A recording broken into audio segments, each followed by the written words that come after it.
I have these baby nail clippers from Angelbliss. It's super cute. It's the shape of a banana, which is just fun. It's easy to find because it's bright yellow too. I don't know about you guys, but cutting a baby's nails with traditional nail clippers is terrifying. If you clip them too small, they'll start bleeding, which is obviously no fun, and that is why this nail clipper is amazing. It's like an electrical grinding head, so you don't have to worry about them getting cut.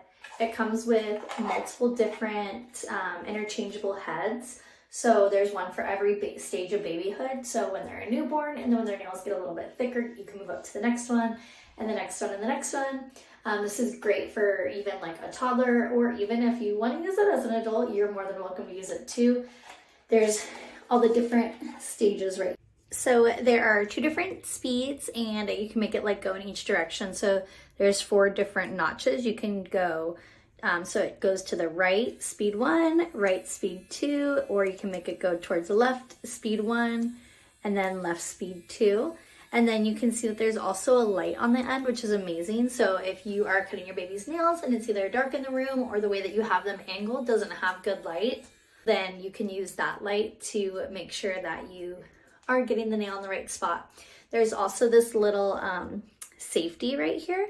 So you know that even though this is really safe, you know that you can't hurt your baby and you can't go too far because it's kind of like a little guard right there. Another thing that I love about these nail clippers is that it's really easy to use by myself. I'm able to just set my baby on my lap and clip her nails without having to have assistance from anybody else to do it. And I don't have to worry about hurting her or anything because they're super safe to use. The light on the head of it is really nice because when you're leaned over, sometimes it can be hard to see her nails, and it just gives you a good guiding light. You can also tell that she enjoys it, she likes it, it kind of like vibrates her fingers a little bit, and the banana is fun for her to look at, of course, too. It's super easy to turn on and off with the little end, just flipping the switch. And you can see her nails are perfectly trimmed. It's seriously so easy to use.